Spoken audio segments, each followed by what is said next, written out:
Hi guys, new streak nga pala kami ng mga kasquad ko.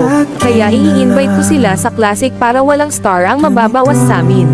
Pero kahit ganun ay masaya pa rin ako dahil kada laro ay lagi ko naman silang kasama. Dito ay nagtataka ako dahil nagsialisan sila sa lobby. Dito ay nagpaiwan si Jeter at akala ko ay makikipaglaro siya sa akin. At kaso ay matutulog na pala siya. Kaya umalis na rin siya sa lobby. Nagtataka na talaga ako sa mga nangyayari kaya tinanong ko na si Yosho kung ano ba ang problema. At ang sabi niya ay lobat na daw sila.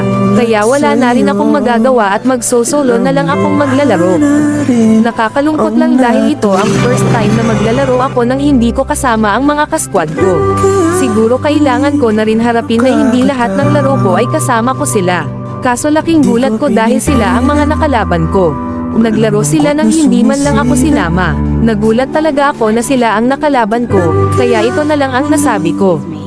Dito ay medyo naiiyak na ko dahil nagsinungaling pa sila para lang hindi ko sila makalaro. Pwede naman sana nilang sabihin sa akin ang totoo, pero bakit kailangan pa nilang gawin yun? Tinanong ko si Jeter na akala ko matutulog ka na, pero kasama mo sila. At sabi niya ay last game daw dahil ni-invite siya. Hindi ko lubos maisip na ang lagi kong kasama maglaro ay magiging kalaban ko. Dito ay nakil ko si Angela, at nakil din ako ni Jeter, kaso tinipihan ako. Dito ay medyo nawawala na ako ng gana maglaro, kaya hindi na ako makapag-focus masyado.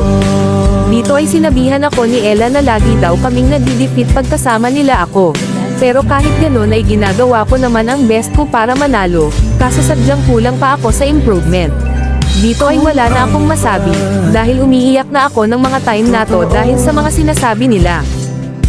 Dito ay sinabihan ako ni Yosho na lagi na lang daw ako pabuhat. Hindi ko lang lubos maisip na bakit ganito sila sa akin, samantalang kapag natatalo kami ay sila pa ang nagko-comfort sa akin na okay lang yan, mababawi din natin yan next game.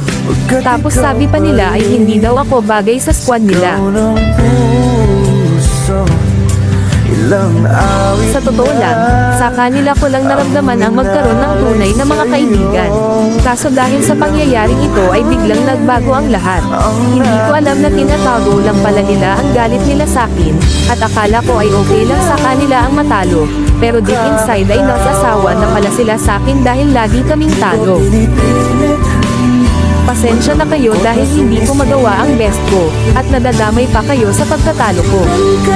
Pero kahit ganito ang nangyayari, ay nagpapasalamat pa rin ako sa inyo, dahil naranasan ko ang magkaroon ng mga kaibigan. Hindi naman ako perfect na kaibigan sa inyo pero lagi lang akong nandito kapag kailangan nyo ako. Salamat sa mga memories, pero buo na ang desisyon ko na umalis na lang sa squad nila. Tala ko lang naman ang dahilan kung bakit kami laging natatalo. Kaya sa mga magkakasquad dyan, sana naman kahit hindi ganun kagaling ang mga kasama nyo, ay huwag nyong pagsasalitaan ng mga masasakit. Dapat kayo ang mag-push sa kanila para galingan pa nila ang paglalaro nila, dahil balang araw ay hahanap-hanapin nyo rin sila, dahil sa totoo lang mahirap maglaro lalong na't nasanay ka nang sila ang kasama mo, kaya habang maaga pa, ay mahalin mo ang mga kasquad mo, at huwag mo silang ida-down, if ever matalo man kayo sa laro, dahil ginawa pa rin niya ang best niya.